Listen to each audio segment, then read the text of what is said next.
Hola, en la presente plática sobre el itinerario español vamos a terminar ya, a concluir con las cosas importantes que ha habido que decir sobre el rey Carlos I, el primer Habsburgo y un hombre importantísimo, interesantísimo, para entender cómo hemos llegado hasta aquí. Hay una característica, por decir así, de su vida personal, que, bueno, los reyes nunca acaban teniendo una vida personal, pero hay una característica interesantísima, y es que para poder ser rey, para poder gobernar, tuvo que encerrar a su madre. Lo cual pues no deja de ser interesantísimo, ¿no? Se discute y se ha hablado mucho sobre si su madre, la reina Juana, estaba loca o no. Lo cierto es que nunca, jamás, fue declarada inhábil para gobernar por quien tenía el poder y la autoridad para hacerlo, que eran las Cortes castellanas. En ningún momento, jamás dijeron no.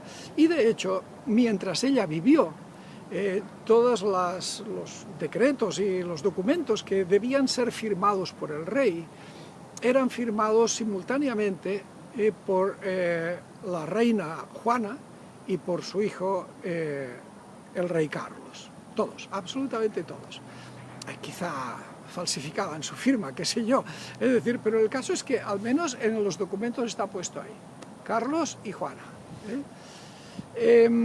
Este hombre, el rey Carlos, pues simplemente la apartó, la mandó a encerrar en un castillo en los confines del reino, en un sitio a donde pues, no era sitio de paso a ningún lado, en Tordesillas. La encerró allí en un castillo, y digo la encerró porque no le dejó ninguna libertad, ni para salir ni para recibir visitas.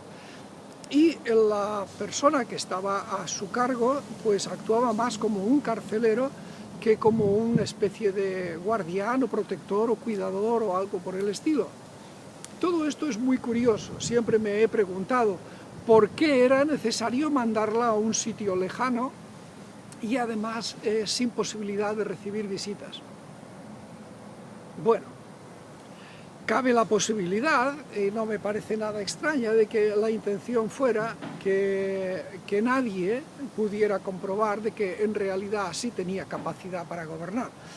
Por supuesto, y con toda seguridad, tenía más capacidad para gobernar que algunos otros que sí gobernaron, ¿no? Me viene a la cabeza, por ejemplo, uno de sus descendientes, el último Habsburgo, precisamente, un tal Carlos II, que era una auténtica pena de ser humano, ¿no? La reina Juana, pues no sé, quizá tenía algún tipo de desequilibrio emocional o psicológico, pero parece que podría haber hecho las cosas mucho más. Y aún así, aún imaginando, suponiendo o aceptando de que esta mujer estuviera realmente loca de atar, ¿qué hijo, y más con el poder de un rey, no la querría tener cerca para supervisar que estuviera bien cuidada, que estuviera bien atendida, que estuviera protegida? ¿Quién no haría eso? O sea, solamente se me cabe en la cabeza pensar que solamente un monstruo puede a una mujer, a una madre que ha perdido la cabeza, encima encerrarla y alejarla. Con peculiaridades tan curiosas como la orden que dio Carlos de que la obligaran a confesar y a comulgar, y si era necesario que la azotaran. Esta extraña y peculiar orden llegó a darla el señor rey Carlos I con respecto a su propia madre. A mí me parece simplemente alucinante y nos dice mucho de qué clase de sujeto era este, Y bueno, pues al final, y con esto ya terminamos la historia, al final el hombre hizo una cosa buena. La verdad es que a cada uno hay que darle su mérito.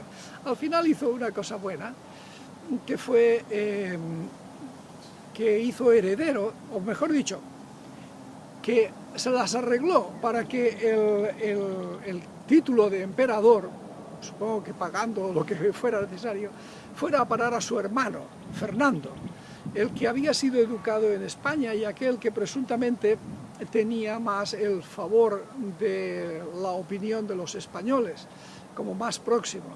Pues entonces el emperador no quiso que su hijo, el heredero de la corona, de los reinos españoles, que sería el famosísimo Felipe II, no quiso que su hijo Felipe fuera también el emperador del Sacro Imperio. Y se lo dio a su hermano. Bueno, al fin y al cabo, como ya te expliqué antes, los Habsburgo pensaban en función de familia. Es decir, era la familia. Y bueno, no era una gran cosa. Posiblemente los españoles más nacionalistas lo interpretan esto como una terrible pérdida, pero cuando luego veamos las formas de comportamiento y las costumbres y los puntos débiles de Felipe II, veremos que fue una decisión sabia, absolutamente sabia, porque si el Sacro Imperio Romano Germánico hubiera estado en manos del mismo Felipe II, que al mismo tiempo tenía pues toda España, todos los reinos españoles, y después acabó teniendo también el Imperio portugués, el nivel de desastre hubiera sido simplemente apocalíptico, indescriptible. Al menos creo que hay que darle este crédito a Carlos I, que conocía a su hijo y sabía cuáles eran sus puntos débiles y no le dejó en la opción de ser el emperador. Bien, después de esto el rey fue de los pocos, bueno, no el único, pero casi, que abdica y se marcha y se retira. Y le deja, cuando estaba relativamente joven, y le deja el reino a su hijo Felipe. Se retira a un monasterio, quién sabe si a expiar sus muchos pecados y a rezar, porque había hecho cosas terribles este hombre, no solamente con su madre, sino, por ejemplo, también se hizo famoso el saqueo de la ciudad de Roma, nada menos que Roma, ¿no? Un rey tan católico hizo un saqueo, bueno, sus tropas, no él, las tropas del emperador hicieron tal saqueo de la ciudad de Roma que todavía se recuerda. Y que, vamos, las crónicas y las memorias que hay de aquel saqueo son simplemente dantescas, es decir, Atila posiblemente no hubiera hecho un destrozo tan brutal como el que hicieron las tropas imperiales de esta gran católica majestad que era el emperador Carlos, uno de los íconos, uno de los símbolos del nacionalismo español. En el próximo video ya empezaremos a hablar sobre Felipe II. Cuídate mucho y hasta pronto.